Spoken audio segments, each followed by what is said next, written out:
Super six, అదే సందర్భంలో నవరత్నాలు అమలు చేసినటువంటి జగన్మోహన్ రెడ్డి దారుణంగా ఓటమి పాలయ్యాడు. 51% ఓట్ల నుంచి 40%కి పడిపోయాడు. అదే సందర్భంలో ఏకంగా 151 సీట్ల నుంచి కేవలం 11 సీట్లకు పడిపోయాడు. మధ్యలో 5 ఎగిరిపోయినటువంటి పరిస్థితి.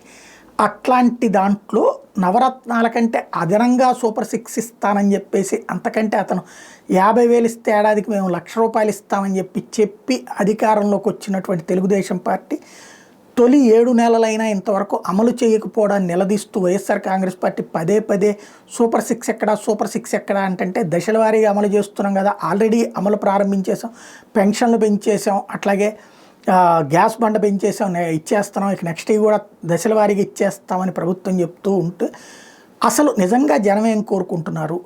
ఇచ్చినవి అనవసరం అనుకుంటున్నారా? ఇళ్ళ దగ్గరికి రేషను, అలాగే ఇంటింటికి వాలంటీర్ వ్యవస్థ, ఇంటింటి ఇళ్ళ దగ్గరలో సచివాలయ వ్యవస్థ, అట్లాగే ఈ చేయూత, బీసీ నేస్తం, ఈబీసీ నేస్తం, కాపు నేస్తం, అట్లాగే డ్వాక్రా రుణమాఫీ, ఇట్లాంటివన్నీ అవసరం లేదు, దండగ అని అనుకుంటున్నారా అన్నటువంటిదే ఇక్కడ $1 మిలియన్ ప్రశ్న. ఎందుకంటే ప్రజలు ఎవరు అడగట్లేదు, ప్రజలకు సంబంధించి ఎట్లాంటి ప్రాబ్లం లేదు.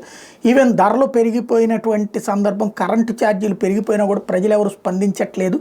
కాబట్టి ప్రజలకు ఇదంతా తెలుసు, దానికి సిద్ధపడ్డారు, రాష్ట్రం బాగు కోసం వాళ్ళు త్యాగం చేస్తున్నారు తెలుగుదేశం నమ్ముతోంది. లేదు, వాళ్ళని కమ్యూనికేట్ కానివ్వట్లేదు అని వైసీపీ అంటుంది. ఏది నిజమో భవిష్యత్ తేల్చాల్సి ఉంది.